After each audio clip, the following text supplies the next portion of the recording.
Telangana times న్యూస్కి స్వాగతం.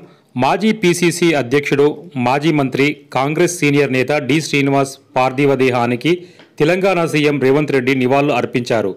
నిజామాబాద్లోని DS ఇంటికి వెళ్లిన రేవంత్ ఆయన కుటుంబ సభ్యులను పరామర్శించి ప్రగాఢ సానుభూతిని తెలిపారు.